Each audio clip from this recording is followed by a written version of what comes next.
구독, 좋아요. 예, 3부 시작하겠습니다. 박상규 시사평론가님 나오셨습니다. 어서 오십시오. 안녕하세요. 예. 자, 이 문제부터 시작을 해보겠습니다. 통상적으로 많이 알려진 이경규 씨, 예능인으로서 아주 뛰어난 발군의 실력을 발휘하고 있는, 참 오랜 기간 동안에 국민의 사랑을 받고 있는 이경규 씨가 약물 운전 소동이 일어났다. 그래서 경찰 수사가 이루어지고 있다.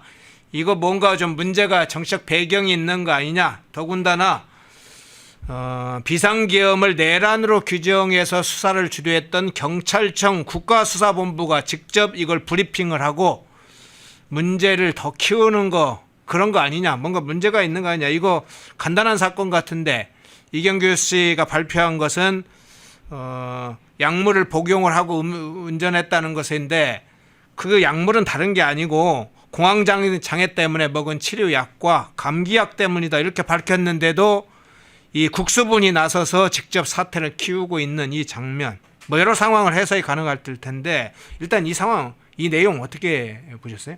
지금 말씀하신 대로 이게 그냥 일개 경찰서 차원, 지역 경찰서 차원에서 조사하고 입건한 뒤에 처리하면 될 일이다.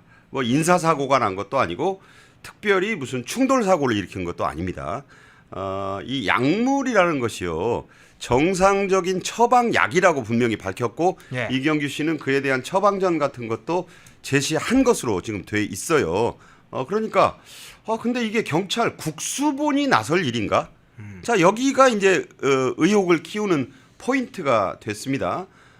이경규 씨는요, 그리고 신상 문제긴 하지만 심장이 안 좋아요. 네. 그래서 스텐트라고 불리는 그 기구를 몸속에 여러 개, 특히 심장 대동맥 쪽에 지금 넣어놓고 있는 일종의 환자인 겁니다. 그럼에도 불구하고 여러 프로그램에서 왕성한 그 활동을 하고 있죠. 저는 그래서 일종의 이것이 신정부의, 이재명 정부의 신 블랙리스트, 문학의 블랙리스트 차원으로도 비화할 수 있다. 이 문제를 계속 이렇게 갈 것 같으면. 그래서 약물 문제로 이 조사를 하다가 별게 안 나오니까 이번에는 교통사고 처리 특례법으로 이 문제를 엮으려고 하고 있는 느낌이 있어요. 그러니까 어쨌든 약물을 복용한 채로 운전을 하면 안 된다. 자, 이런 논리인데, 자, 이 부분도 아까 말씀드렸다시피 좀 석연치가 않습니다. 그 유명한 방송인 이종환 씨가 과거에 네. 라디오 방송 진행을 아주 장수 프로그램을 진행했었는데, 그때 감기약을 먹고 진행했는데 음주 운전을 한 것처럼 효과가 이게 나는 거예요. 그 KBS의 서기석이라는 유명한 그 스포츠 아나운서도 그런 적이 있습니다. 네. 이 감기약을 빨리 나으려고 좀 먹다 보면 이게 몽롱한 상태가 와요. 그럼 목소리가 꼬이고 혀가 좀 꼬부라져 보여서 오해하기에 따라서는 이거 술 먹고 운전한 거 이제 방송한 거 아니냐. 제가 왜 이런 말씀을 드리냐면 대단히 신중해야 될 문제다. 마치 이게 마약이나 무슨 약물을 먹는 상습 운전자처럼 몰아가고 있는 느낌이 든다는 거예요. 그러니까 이거를 국수본이 나서서 이런 어찌 보면 작은 해프닝성 사건을 키우고 있다.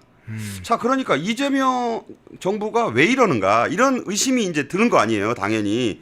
그런데 이경규 씨는 김제동이라든가 이런 좌파 대표적인 연예인 많이 후배죠. 그렇죠. 한참 후배인데 주로 이경규 씨의 개그 스타일이 버럭 개그예요. 네. 호통 개그. 그래서 좀 쓴소리를 많이 했는데, 후배들에게 쓴소리 하는 게 그분의 그 여러 가지 개그 포인트인데 하필 김제동이에게 왜 쓴소리를 하느냐 그래가지고 좌파들의 집중적인 그 공격을 받은 바가 있습니다. 네. 그러니까 당신 우파니까 좌파 김제동을 특별히 이렇게 나무라는 거 아니야? 이런 의혹을 받기도 했고, 그 메가스터디의 그 오너죠. 네. 손주은 회장과는 또 개인적으로 친하다. 그러니까 또 좌파들은 메가스터디 하면 떠오르는 사람, 전한길 강사와 그 엮어서 이경규가 아스팔트 우파의 후원자 아니냐. 자꾸 이렇게 문제를 키우는 거예요. 이 본질은 제가 볼 때 조사해 보면 다 나오는 것이고, 이경규 씨는 대단히 억울해하고 있는 상태다. 저는 음습한 냄새가 난다고 봅니다. 예.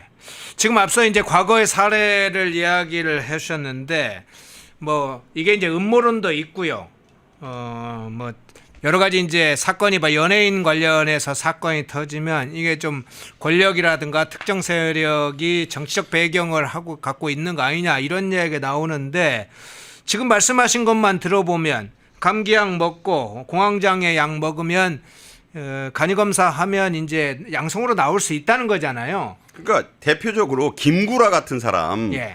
그 사람은 본인이 공황장애를 엄청 오래 알아서 아주 곤란했다고 본인이 방송에서 밝히는 사람이에요. 네. 이 공황장애를 앓고 있는 분이 요새 많은데 이게 뭐 요새 큰 병도 아닌 것처럼 흔합니다.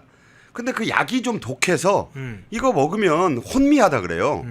그러면 김구라 씨가 물론 자기 관리를 잘 하는데 김구라는 뭐 뿌리를 찾아 올라가다 보면 좌파들하고 맥이 다 있는 사람 아닙니까? 원조는 그렇게 보면 과거 그 낙곰수의 김용민과도 친했고 지상파 데뷔 전에는 입이 아주 험했죠. 예.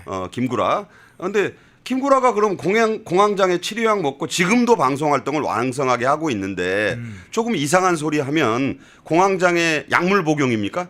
그런 식으로 가면 안 되는 거죠. 그러니까 이런 문제를 제기할 때는 딱 떨어진 외견상의 어떤 사유, 팩트, 상황 이런 걸 가지고 공격을 해야 되는데 이거 서울 강남경찰서나 뭐 이런 지역경찰서가 하면 될 일이에요. 그러니까요. 교통 사고 처리반, 예. 교통 지도계 경찰서 출석해서 뭐 이를테면 일단 집으로 가신 뒤에 제가 경찰 기자 시경 캡틴까지 오래 해봐서 아는데 이거 사건 축에도 못 드는 거예요. 예. 그럴 일을 왜 국수본이 브리핑을 하면서 약물 복용이 별게 안 나오니까 방향을 틀어서 또 교통사고 처리 특례법까지 가려 하느냐.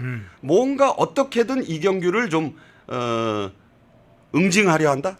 좀 보복하려 한다. 이런 인상을 주고 있잖아요 지금. 태산 명동에 서일필이라는 얘기가 있습니다. 예. 태산을 시끄럽게 했는데 나온 건 쥐새끼 한 마리더라. 그런 식으로 가지 않을까 그런 생각이 들고요. 이게 이제 경찰에 뭐 이게 권력이 직접적으로 뭐 대통령실이 개입을 해서 이 사건을 다루고 있다 이런 건 이제 아직 증거가 없으니까 음모론으로 몰진 않겠습니다. 다만 신정부 초기에 이 경찰이나 이 국가 사정기관 수사기관들은 권력 상호 간의 권력 투쟁을 하잖아요. 네. 뭐 검찰과 경찰 간에도 있고 그렇죠. 국정원을 둘러싼 여러 가지 어떤 수사권을 둘러싸고도 있는데 국수본이 이 사건을 터뜨렸다는 건 경찰 내부에서 이경규 사건을 상당히 키워서 경찰의 수사가 자 우리도 참 큰일 하고 있다. 이재명 정부에게 뭔가 보이고 있다. 이런 어떤 경찰 내부의 그런 움직임 가능성 그 부분은 어떻게 생각하세요? 그러니까 지금 말씀하신 대로 허앵커가 예. 음모론은 좀 우리도 펜앤드마이크도 정확한 사실관계에서 그 의혹을 제기하는 것이지 예. 뭐 음모론 나오지 않았는데 그냥 음모론이라고 하는 것은 그 극우 유튜버들이 하는 거하고 비슷하니까 저는 그 부분까지는 팩트로 말하지 못하니까 그건 그 의혹 제기 수준에서 그쳐야 된다고 보는데 예. 자꾸 몰아대지 말라는 겁니다. 국가수사본부는요 이름이 말하듯이 국가수사의 중요한 일을 결정하는 그런 수사만 해야 돼요. 예. 왜 이걸 갑자기 이렇게 손을 대서 키웁니까? 이 키우는 것 자체가 의혹이 있으니까 자꾸 뒷말이 나오는 거예요. 자 이경규 씨가 인사사고를 냈다? 뭐 어디 가로수를 들이받았다? 나오는데 비틀비틀 거리더라? 일반 국민들이 보고 뭐 이해할 만한 팩트를 가지고 몰아야죠. 아니 정상적 처방전 제시한 약물 먹고 몽롱하신 경험이 없나요? 저도 있어요. 저도 방송 오래 한 사람이지만 감기약 먹으면 띵해요. 가급적 그러지 않으려고 노력하지만 스케줄에 쫓겨 사는 방송인이 치료도 해가면서 그리고 아까 말씀드렸다시피 심장 스텐트를 몸속에 두고 있는 분은 그 무리한 약물 복용하면 바로 사망합니다. 그걸 모를 리 없고 평소에도 자기 관리가 아주 잘하기로 유명한 이경규 씨. 사위는 축구 선수 아니겠습니까? 아주 모범적인 가정의 가장이에요. 후배들 아끼기로도 유명하고 이런 식의 의혹 제기는 대단히 부적절하다. 예. 잘못 건드리는 것 같다. 이렇게 말씀드립니다. 아까 이제 김재동 얘기도 했습니다만 저는 조금 우려스러운 건 이 부분이 있습니다. 이경규 씨와 관련해서 최근에 메가스터디 작년에 이제 손주은 회장하고 그 방송을 하는 거 봤어요. 이경규 TV가 있죠. 거기에 이제 메가스터디 손주은 회장이 나와서 그 아주 가까운 친구니까 과거에 어떤 에피소드가 있었는지, 그리고 손주은 회장이 메가스터디에 이를 어떻게 이 학원 사업을 하게 됐는지, 상당히 공부를 잘했다고 그래요. 손주은 회장이 뭐 성향은 뭐 이런 성향, 일부에서는 뭐 진보 성향이 좀 있다 뭐 이런 평가도 합니다만, 어쨌든 손주은 회장이 메가스터디에 성공했던 중요 사례를 이 방송을 통해서 이경규 TV를 통해서 굉장히 많이 알려졌어요. 네. 그래서 이 방송 본 분들도 많이 있을 겁니다. 근데 문제는 아까 전환길 강사가 이 한참 메가스터디 출신이다. 탄핵 반대 네. 싸움을 할 때 메가스터디 강사였다는 거잖아요. 그러니까 이제 좌파들의 전형적인 엮기예요. 이게 예. 어떻게든지 엮어서 좌표를 찍고 무차별로 때리는 이 전형적인 수법이 지금 동원되고 있다. 예. 이렇게 봐야 됩니다.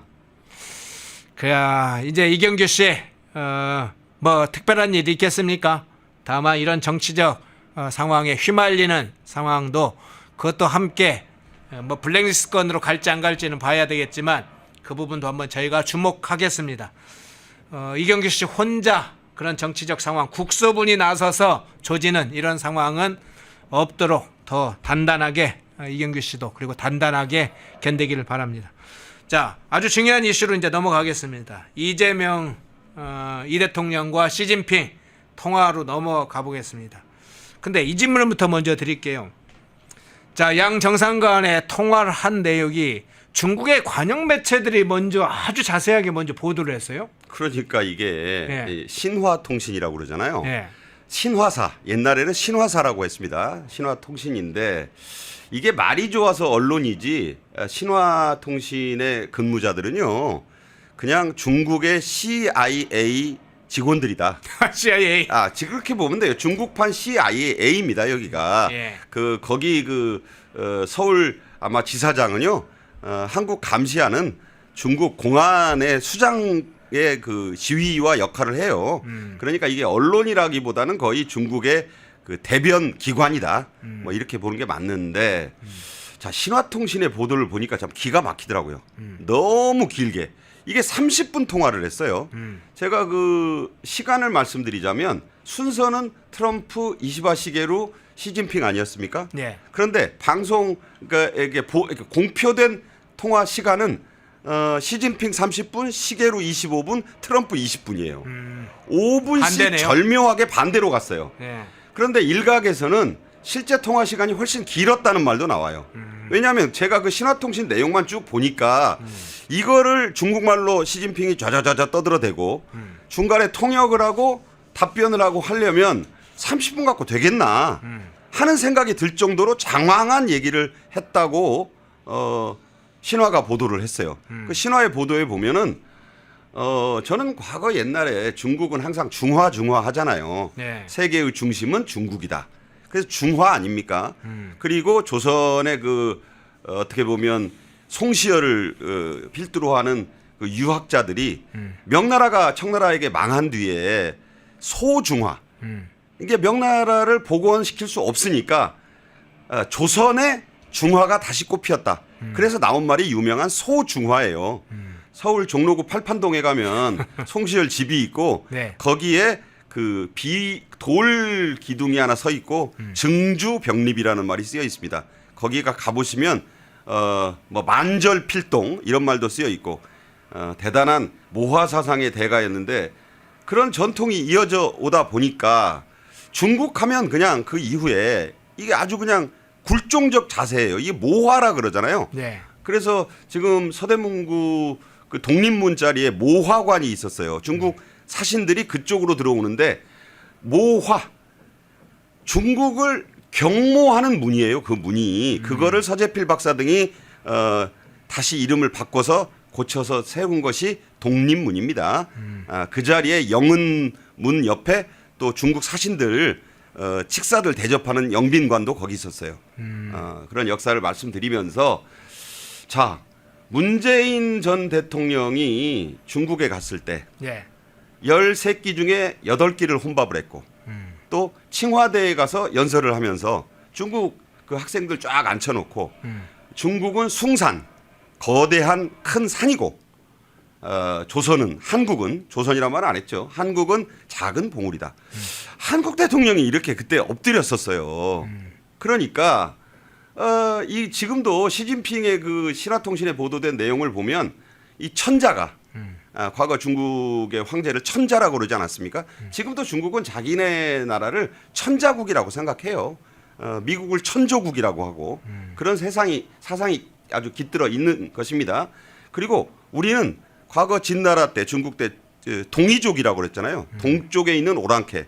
중국 사람들 생각이 그래요.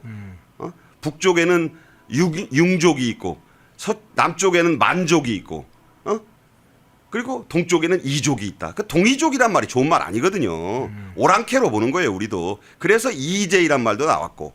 자, 천자의 칙서 같아요. 4대 요구를 했어요. 4가지 요구를 했어요. 네. 그리고 신화가 뭐라 그랬느냐? 이에 대해 한국 대통령 이재명은 찬성했다라고 보도했어요. 찬성했다고 분명히 돼 있어요. 그러면서 가까운 이사할 수 없는 이웃이다 우리는. 그런 표현을 시진핑이 썼어요. 이사를 못한다? 어디 갈 데 없다. 니들은 딱 우리 옆에 붙어서 우리를 모셔야 된다. 이 말을 한 거라고 저는 해석을 해요. 근데 대통령실의 반응도 보면은 뭐 강유정 대변인이 뭐라고 뭐 잔뜩 얘기했는데 신화의 보도에 비하면 내용이 훨씬 적어요. 네. 그러니까 신화의 그 보도를 쭉 보시고 강유정 대변인의 보도 공표를 보면 이거 굉장히 줄여서 좀 불편한 부분은 다 뺐구나. 이걸 바로 아실 수가 있어요. 예, 그 부분 한번 나눠서 한번 네. 여쭤볼게요. 자, 신화통신과 중국 중앙TV, CCTV라고 부르죠. 거기서 했던 보도인데 신화통신에서 아주 자세히 보도를 했어요. 그래서 대통령실 발표와 상당한 차이가 있습니다. 대통령실 발표는 별 내용이 없어요. 그냥 양국이 잘 지내기로 했다. 서로 친선관계 유지하기로 했다는 식으로 살짝 덮었습니다. 그리고 APEC 정상회의에 시진핑 초청을 했다. 11월 달에 경주 와라. 뭐 이런 식으로 했는데 실제 그랬을까요? 자, 신화통신에서 이 대통령이 시 주석한테 이런 이야기를 했다고 했습니다. 시 주석의 탁월한 영도 아래 중국은 위대한 발전과 성취를 이루어 탐복하게 했다. 그건 이제 이재명 대통령이 시 주석에게 상찬했다는 말입니다. 그렇죠. 예. 이 대통령이 시진핑에게 이제 이야기를 한 거죠. 시 주석의 탁월한 영도 아래 중국이 위대한 발전과 성취를 지금 했다. 그러면서 얘기합니다. 저는 여기는 이재명 대통령입니다. 저는 한중 관계를 매우 중시하며 세세 투인가요? 매우 중시하며 뭐 해서 양자 설린 우호 관계의 심화 발전을 추진하고 또 뒤편에 나옵니다. 양국 국민 간 감정을 개성 및 증진해. 이게 뭘 의미하는지를 해석이 좀 필요할 것 같아요. 이런 내용이 자세하게 부과됐는데 좀 이따 뒤에 이제 3대, 4대 중요한 뭐 시진핑의 이야기는 뒤에 다루기로 하고. 그러니까 4가지 요구를 했다라고 신화가 분명히 얘기했어요. 우선 이 대통령이 시진핑에게 했던 이 발언은 어떻게 좀 해석을 하세요? 그러니까 이제 뭐 영도라는 말을 썼고 물론 이게 외교상 네. 중국 우리가 이제 일본하고 외교를 할 때 일본 국왕을 국내 언론은 일본 왕이라고 하지만 네. 천황 아니겠습니까? 덴노. 네. 그래서 이제 외교적으로는 천황이라는 그 일본이 쓰는 말을 써줘요. 네. 그러니까 이제 이 중국에서는 그 영도란 말을 많이 씁니다. 그래서 영도란 말을 이제 우리는 뭐 대단한 영도자 이렇게 보지만 중국은 그냥 지도자를 영도자라고 하니까 그런 외교적 표현을 쓴 것이라고 대통령실은 말하고 있지만 그 내용을 보면 정말 뭐 우러러 따르는 그 앞으로 이 관계를 희망한다. 뭐 이렇게 한자 표현이 너무 많아서 읽으면 제대로 이게 한자를 이해하는 못하는 사람은 이 너무 그 내용이 어렵긴 해요. 그런데 시 시진핑이 말한 내용 중에는 정부 대 정부의 관계를 강화하라. 그리고 보호무역주의에 맞서는 그 자유무역주의의 전선에 동참하라. 뭐 아주 그러니까 쉽게 말하자면 안미 경중의 원칙을 따라라. 네. 그리고 트럼프가 하고 있는 관세 보호 무역주의에서 반대편 국가에 한국도 동참해 주길 바란다. 이런 4대 요구가 적나라하게 나와요. 뿌리 깊은 그 호혜 관계를 잊지 마라. 뭐 이런 내용들이 나오는데 자, 이 내용은 우리가 국익 차원에서 좀 돌아봐야 되는 내용들이 많습니다. 네. 지금 우리가 그렇게 할 수 있는가 과연. 그런데 그런 내용들에 대해서 신화통신이 뭉뚱그려서 그렇게 표현합니다. 이재명 대통령은 이 시주석의 4가지 요구에 대해서 찬성했다. 자, 분명히 그런 표현이 나옵니다. 그런데 그런 내용을 강유정 대변인은 한마디도 안 하잖아요. 예. 그냥 뭐 좋은 말 하고 30분 통화했다. 그러니까 이게 항상 과거에는 그 대통령실이 발표하고 청와대가 발표하면 그걸 믿을 수밖에 없는 형국이지만 지금은 글로벌 시대고 신화통신 사이트에 들어가면 이 전문이 다 떠 있어요. 이걸 또 친절하게 번역을 다 해주니까 여러분이 살펴보시면 과연 중국의 발표와 이재명 대통령실의 발표는 달라도 너무 다르고 가린 부분이 너무 많다. 이런 걸 분명히 아실 수가 있습니다. 예. 자, 좀 나눠서 한두 가지 더 여쭤볼게요. 여기 이재명 대통령이 시진핑 주석에게 양국 국민 간 감정을 개선 및 증진해 한중 협력이 더 많은 성과를 거두할 것이라고 했는데 양국 국민의 감정이라는 게 뭘 의미하면서 이 대통령이 시진핑에게 얘기했을까요? 그러니까 이 과거 직전 윤석열 전 정부가 네. 중국과의 대립각을 좀 세우면서 동북공정도 비판하고 여러 가지 중국에 대한 어떤 그 거리를 좀 줬잖아요. 네. 그거를 철폐하란 얘기예요. 그리고 다시 과거 문재인 정부 시절에 그 소위 모시는 관계로 복원을 하게 국민들을 좀 잘 설득해라. 아니, 이 부분은 시진핑이 얘기한 게 아니라 이재명이 얘기한 거거든요. 그러니까 이 시주석의 요구사항에 그것이 예. 있었고 예. 그에 대해서 이 대통령이 화답을 한 것이에요. 그러니까 이 관계는 그 양쪽의 뿌리 깊은 그 관계로 궤도로 빨리 회복해야 된다. 그런 대목이 나와요. 그 요구사항에. 예. 거기에 대해서 이 대통령도 그렇게 응답을 했다고 하는 것이기 때문에 사실상 반미 친중의 기조로 확실히 복원하기를 바란다라는 게 시진핑의 그 4대 요구의 핵심이고 그중에는 분명히 트럼프 편에 서지 말고 경제는 분명히 우리하고 해야 된다는 거 잊지 말고 잘 하길 바란다. 이런 얘기. 그러니까 이 내용을 보면 그 80%가 시진핑의 요구로 채워져 있어요. 예. 그리고 나중에 이에 대한 찬성했다라는 이 대통령의 얘기, 그다음에 허앵커가 읽은 그 부분, 이 대통령이 아주 찬사를 바치는 내용, 이게 이제 뒤에 붙어 있는 게 신화의 보도 내용이에요.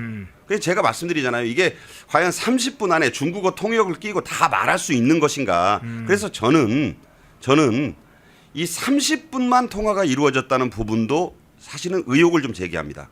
이 내용이 막 뭐 속사포처럼 속기사가 말하는 게 아니잖아요. 그 대화라는 게 좀 오고 가고 하려면 그래서 일각에서는 90분 통화라는 얘기도 지금 하고 있어요. 그러니까 그것은 대통령실이 확인하지 않았기 때문에 그렇다고 볼 수는 없는데 이 내용을 천천히 말하고 통역이 번역을 하고 다시 알아듣고 이렇게 오가면서 했다고 보면 30분 가지고는 턱도 없는 내용이다. 그래서 중국이 거짓말을 했다면 뻥을 친 것이고 한국이 그 내용을 줄여서 말한 거라면 불편한 부분을 가렸다. 이렇게밖에 해석이 안 돼요, 저는. 네. 그렇군요. 이제 이재명 대통령 이렇게 쓰니까 용어를 계속 쓰는 거 듣기 싫다고 얘기하시는데 저희가 방송을 오랫동안 했습니다만 윤석열 대통령과 김건희 여사에 대해서 좌파 매체들이 윤석열, 김건희 이야기를 할 때 저희가 몇 번을 경고를 했습니다. 뭐 윤석열 대통령이나 김건희 여사에서 비판을 하고 여러 가지 의견이 달라서 싫다 하더라도 국가 원수 대한민국을 대표하는 윤석열 대통령은 윤석열 대통령이라고 하라. 내용은 비판하더라도 대한민국의 대통령이라는 것은 전제해서 이야기를 해라고 저희가 누차 방송을 했어요. 저희 방송만 아니라 대부분의 우파 유튜버들이 그렇게 이야기를 했습니다. 그래서 쓰는 것이지 지금 뭐 어떤 분은 요 방이 폭파될 거야 패널이 폭파 그런 거 가지고 저희가 쫄지는 않습니다. 다만 저희는 대한민국을 중심으로 생각하기 때문에 그중에는 노무현과 같은 김대중과 같은 뭐 문재인과 같은 노선이 다르고 이념이 다른 사람이라 하더라도 대한민국 대통령이었다는 걸 전제로 쓰는 겁니다. 듣기 조금 거슬린다 이런 건 알겠습니다. 줄여서 호칭을 사용하라고 하시네요. 예, 그 부분은 저희가 받아들여야 될 건 받아들이고 그건 대한민국을 생각하기 때문입니다. 대한민국이 아니라 한 개인이 아니고 대한민국 대통령이기 때문에 그래서 그 부분 최소한은 저희도 지키면서 맹렬하게 따지고 공개할 건 따지자 뭐 그런 것이니까 그렇게 이해를 해주셔야 합니다. 그렇게 폭이 넓지 않으면 저희는 늘 다른 사람들한테 이야기할 수 없습니다. 너희도 저희가 그들도 공격해올 겁니다. 지난번에 너희는 윤석열 대통령 윤석열 우리가 하니까 넌 왜 대통령이라고 붙이더니 왜 이재명에 대해서는 그렇게 하냐면 저희 논리와 저희의 어떤 주장에 떨어지게 마련이죠. 저희가 지켜야 할 원칙도 있는 거라고 자, 제가 이통 이 대통령 예. 네. 저도 이제 우리 허영크님 말씀에 전적으로 동의하면서 저도 방송 진행을 참 많이 해본 사람인데 자리를 부르는 거예요. 여러분이 대한민국의 대통령 자리에 오른 인물을 그렇게 호칭 없이 부르는 것은 적절치 않습니다. 우리가 뭐 이 소수의 아스팔트 유튜버는 아니잖아요. 그런 것을 좀 구별해서 보셨으면 하는 바람을 갖습니다. 제가 특별히 하나 더 말씀드리고 싶은 것은 시진핑이 윤석열 전 대통령과는 전혀 안 했던 말을 이 대화에서 했다고 신화가 보도했습니다. 그게 뭐냐면 우리의 그 전략적 협력 동반자 관계를 더 높이는데 매진하자. 더 원래 매진이란 높은 말이 수준으로 매진하자. 그 매진이란 말이 이제 중국 말이잖아요. 한자예요, 그게. 그러니까 그랬어요. 그러니까 그 말은 전에 그 정부 보수 정부에서는 나오지 않았던 말이에요. 그러니까 이거를 한마디로 이번에 업그레이드를 하자 이 말이에요. 그렇게 요구했고 찬성한다고 이 대통령이 얘기했으니 자, 이 부분은 뭘 의미하느냐? 한미동맹 그쪽에 무게를 두지 말고 우리들의 동맹 중한동맹이라고 시진핑은 표현하고 이 대통령은 한중이라고 표현을 했다고 이제 보도가 됐죠. 그거를 한 차원 높게 한미동맹급으로 그 이상으로 속에는 그런 말이 들어있는 걸로 봐요. 그렇게 하는데 매진하자. 그래서 10월 말 11월 초까지 열릴 이 경주 에이펙에 초대를 했고 당연히 시진핑은 올 겁니다. 다만 이 자리에 트럼프 미국 대통령도 올지 물론 당연한 초청 대상이니까 특별한 이유 없이 오지는 않을 텐데 아직 시간이 좀 남아 있잖아요. 그때까지 이제 이재명 정부가 어떻게 줄타기를 할지 그럼 사실 이 한중 정상 간의 이 통화만으로 보면 왜 이렇게 똑같이 발표를 하지 발표가 다르지? 그 내용이 이렇게 좀 굴욕적으로 해석될 수 있는 내용이 많은데 왜 이런 얘기는 쏙 뺐지? 자, 이런 의문에 행동으로 여러 가지 그 정책으로 보여줘야 하는데 그게 이제 만약에 신화의 보도가 맞았고 대통령실의 보도가 축소하고 감춘 부분이 있다면 그것은 그것대로 따져 나가야 될 것이다. 저는 그렇게 말씀드립니다. 예. 핵심적으로 시진핑이 이 대통령에게 4가지 그 중에 3가지가 이제 뭐 4가지 이야기 중앙일보는 4가지를 이야기를 했던데 그 4가지 중에 첫 번째 것은 뭐 조금 일반적인 거라고 생각을 해도 될 수도 있겠지만 뭐 중요하니까 이야기하겠습니다. 각 직급과 각 영역의 교류를 강화하여 전략적 상호 신뢰를 증진시켜야 된다. 두 번째가 다자주의와 자유무역을 함께 수호해야 된다. 세 번째는 민의의 기초를 다지고 한 중한 우호가 양국 인민의 마음속에 뿌리내도록 해야 된다. 네 번째가 피차의 핵심 이익과 중대한 우려를 존중해야 된다. 이걸 시진핑이 이야기를 했는데 신화통신에서 이 대통령이 찬성했다 이렇게 보도를 했어요. 그러면 자 우리는 한미와 관계에서 전략적 관계가 아니라 수준을 넘어서 동맹 관계입니다. 근데 지금 중국은 그거 지금 뭐 글로벌 공급망도 지금 중국계 새롭게 개편되고 있으니까 중국은 미국의 지금 세계 재편 과정이나 글로벌 노선에 포함될 게 아니라 중국의 공급망 노선에 지금 참여해라. 그게 우리의 핵심적인 이익이다. 중대한 사항이다. 뭐 이렇게 지금 평가하는 것 같아요. 자, 과연 그럴 수 있을까요?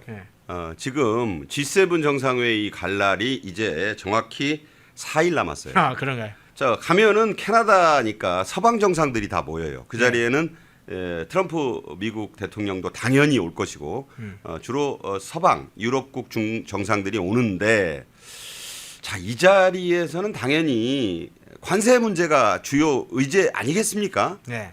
그렇다면 시진핑이 요구한 그 반 트럼프 전선에 동참하라는 그 요구를 찬성한다고 했으니까 그 미국이라고 지금 이거 모르겠어요. 미국 언론이나 CIA, 미국의 뭐 상무부, USTR 다 분석 끝냈어요. 자, 이 얘기에 찬성한다고 하고 캐나다로 날아올 이 대통령의 입을 주목하지 않겠습니까? 자, 이게 굉장히 중요한 찬성이에요.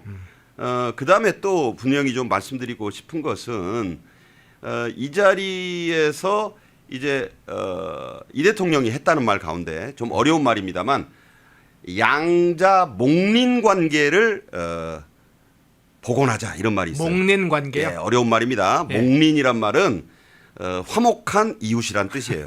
그래서 이 말이 근데 언제 쓰였느냐? 예. 장쩌민이 김정일에게 김정은 아버지잖아요. 그 사람에게 보낸 그 전문에 들어 있어요. 후진따오 때는 그 말을 안 썼어요. 그래서 이 목린이란 말을 중국에 대해서 사용한다는 것은 대단히 양국 관계가 지위가 올라갔을 때 쓰는 말이다 이거예요. 그러면 그 말이 그 신화가 했다라고 한 거는 이 대통령이 알아서 그 말을 했겠느냐. 중국이 그 말을 끼워 넣고 이렇게 말해도 되겠느냐고 했겠느냐. 여기에 대한 해석은 좀 필요하다. 다만 양자 목린 관계라는 말을 이재명 대통령이 했다라고 신화는 보도하고 있어요. 그러니까 시진핑이 그 말을 넣기를 요구했다고 봐야 되겠죠. 자, 그렇다면 그러면 장쩌민과 김정일 시대의 관계가 최근 한중 역사상 가장 이 높았던 단계의 이 북한과 중국의 관계가 중북 관계가 중조 관계라고 하잖아요. 자, 그 목린이란 말도 저는 주목해 봐야 된다고 봐요. 이재명 대통령이 그 말을 썼고 시진핑이 흡족해했다라고 신화는 보도하고 있습니다. 제가 왜 신화 보도를 이렇게 낱낱이 좀 분석을 해봤냐면 이거 대단히 나중에 문제가 될 소지가 다분한 외교 문서예요, 이게. 이 간단히 넘어가서는 안 되는 부분들이 있습니다. 그런데 대통령 강유정 대변인의 그 대통령실 대변인의 말을 보면 너무 간단해요. 30분 동안 좋은 얘기만 하다 끝났다는 거예요. 이 내용을 보면 그냥 뭐 마지막 순서로 중국 주석하고도 통화했네 뭐 분위기 좋았다네. 그러면 끝이에요. 안 그렇다. 이거는 지금 굉장히 중요한 문제의 소지를 낳고 있다. 미국이 지금 다 분석을 끝냈다. 이 발언에 대해서. 중요한 것은 24일부터 이틀간 네덜란드 헤이그에서 열리는 나토 정상회의. 네. 여기는 불참 쪽으로 지금 이재명 정부가 가닥을 잡았어요. 아직 발표는 안 났는데 G7은 업저버예요. 네. 그건 상견례하러 그냥 업저버라는 거 아시잖아요. 그런 거로 가는 거기 때문에 이건 상견례 이상의 의미를 갖기 어렵다. 다만 나토 정상회의는 안보 정상회의에 우리가 중요한 또 결의를 하죠. IP4의 일원으로 가는 거예요. 업저버보다는 훨씬 높은 격으로 초청을 받았어요. 그런데 불참으로 가닥을 잡는다? 왜? 왜겠습니까? 러시아가 불편해요. 예, 러시아가 있잖아요. 러시아를 공격하고 예. 북한 핵 문제를 비판하는 결의안 채택이 분명해요. 여기에 이재명 대통령이 사인하기가 힘들다는 거예요, 지금. 자, 이렇게 보셔야 됩니다, 지금. 이 우리나라 외교가 칼날 위에 서 있다. 작두를 잘 타면 무당이 괜찮은데요. 잘못하면은 큰일 납니다. 영화에 그 작두 잘못하다 피바람 부는 거 보셨죠? 저는 그 대목이 연상이 되기 때문에 불참인지 아닌지는 며칠 두고 봐야 돼요. 그런데 아직까지도 제가 그 언론 매체들을 보면 불참 가닥이라는 게 좌파 매체들을 중심으로 많이 나오고 있어요. 미리 여론을 보는 거죠. 안 간다고 하면 뭐라 그럴까? 잘 보셔야 됩니다. 예. 네. 이 대통령과 시진핑 간의 두 정상 간의 통화, 대통령실의 발표는 별거 없지만 실제로 중국 관영 매체가 보도한 데는 조목조목 이 대통령이 무슨 얘기를 했는지, 시진핑이 무슨 얘기를 했는지, 덮고 싶은 얘기, 숨기고 싶은 얘기들이 사실은 신화통신에 많이 기록으로 남아 있습니다. 거기에 시진핑의 전략, 이재명 대통령에게 전했던 훈시, 아까 칙서 얘기도 했네요. 칙서를 내린 사항들까지 있다는 사실을 함께 살펴봤습니다. 펜앤마이크와 광동이 함께 준비한 광동 루테인 밀크시슬 혈행 개선, 노화로 인한 눈 건강, 간 건강. 펜앤마이크 TV 단독 할인 2개월분 한 박스에 3만원, 6개월분 세 박스에 84,000원. 펜앤마이크 구독자 전용 댓글 상단 할인 링크에서 구매 가능합니다. 전화 문의는 1661-6915, 전화 문의는 1661-6915. 펜앤마이크와 광동이 함께 준비한 광동 면역보감 데일리 스틱 2024년 건강기능식품 대상 높은 흡수율, 휴대와 섭취가 간편한 스틱형 펜앤마이크 TV 단독 할인 1개월분 한 박스에 33,000원, 3개월분 세 박스에 9만원. 펜앤마이크 구독자 전용 댓글 상단 할인 링크에서 구매 가능합니다. 전화 문의는 2661-6915, 전화 문의는 2661-6915.